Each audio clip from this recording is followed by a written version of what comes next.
science is the explanation for their success. Well, in fact, North Korea depends upon aid from abroad. They cannot feed their population, and their known ideology is that the army comes first. So it's very difficult to help North Korea. And there are reminders throughout the cities of the importance of working hard for the country line.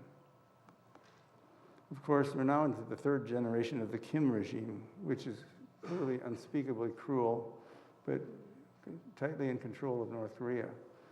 It's really the acquiescence of the Chinese allowing North Korea to continue as a buffer zone because they don't want to have South Korea and the U.S. Army on the Yalu River.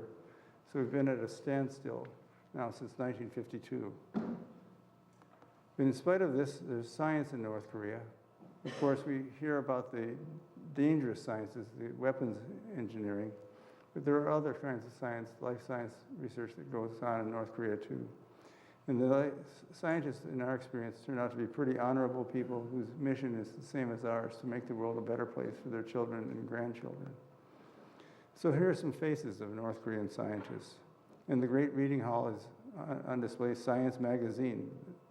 As much as they can, they follow our science, but it's very difficult because of the embargoes. Many of them are members of the party, but they're doing biotechnological experiments, agricultural developments to make crops resistant to blights, to help feed the country. Now there's one very unusual exception to North Korea's educational system. It says there's a single private university. I'm at 40 minutes, that was my alarm here.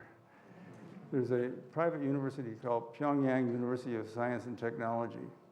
The language of instruction is English, and they're reliant upon volunteers to go teach there. And this is organized by an evangelical Christian group, but there's no proselytizing going on. It's all to provide science and to have some contact with the young scientists of North Korea. And by and large, these students are terrific students. But there's no way anyone would consider the Pyongyang University of Science and Technology a party school. Students march singing patriotic songs on their way to class. And the patriotic songs are basically death and destruction to the United States, and topics similar to that. And the students are highly disciplined, but they're young people. But they live in fear because of observation. Intelligence agents are everywhere. The chance to say something sensitive would be disastrous. But it's an opportunity. And so we've gone back repeatedly, and we'll return at the end of April for the fourth time to the North Korean universities. But the scientists are real people as well. And this is one of my favorite photos. This is Rungi Hong, who's the director of the State Academy of Sciences International Division. In our first trip in 2009, we spent a week together. And having breakfast for the last day, Rungi said, "Peter, my grandson, who's 6 years old, was worried when I told him I would spend a week in Pyongyang with Americans. He said, 'Grandfather, bring the rifle.'" And, Dr. Hong thought that was pretty amusing. I wasn't clear at all how to react to that. But Mary had sent a carton of granola bars, which I still had in my traveler's bag, which I gave to Dr. Hong and said, "Give these to your grandson," as we said goodbye. A year and a half later, we had our follow-up meeting held in the Carter Center in Atlanta, Georgia. And it was a formal sit-down meeting with the Korean delegation led by Dr. Hong, and I was the lead American, so it was a long table. We sat us across from each other. And Dr. Hong presented a very critical litany of complaints. The ability to collaborate was not going to be possible until funds were released, and went on, and it was very unpleasant to sit there and listen to this. And not being trained as a diplomat, I was not clear at all how to respond. So being from Minnesota, I said the first thing that came to mind, I said, "Dr. Hong, how's your grandson?" And he smiled, and I asked, "Did he tell you to bring the rifle?" And Dr. Hong cracked up. It's so crazy. He said, "No, but the grandson asked him to bring back a carton of granola bars." So maybe that's the limit of our science diplomacy in North Korea. Two grandfathers looking to make the world a better place and for opportunities when we can. And things will change. Having friends in these countries can't hurt.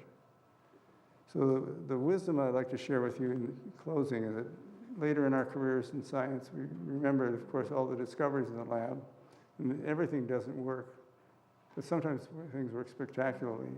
But the friendships that we've made with the young people who've come from around the world to our laboratories are lifelong. Secondly, I'd like to share the wisdom of the Far East, Weiji. In Korean, it's Weiji. This is Mandarin, Weiji. The symbol, the character for crisis is not one character, but two. Wei, a time of danger. Ji, a time of opportunity. And I think that's what science brings to some of the dangers of the world, the global climate change, the scourges of malaria, of dengue fever, chikungunya. It has an opportunity to solve these problems and make the world a better place. So with that, let me thank you again for the opportunity of giving the Albert Einstein Memorial Lecture, and thank you all for turning out on a not so pleasant afternoon to make your way here to the auditorium.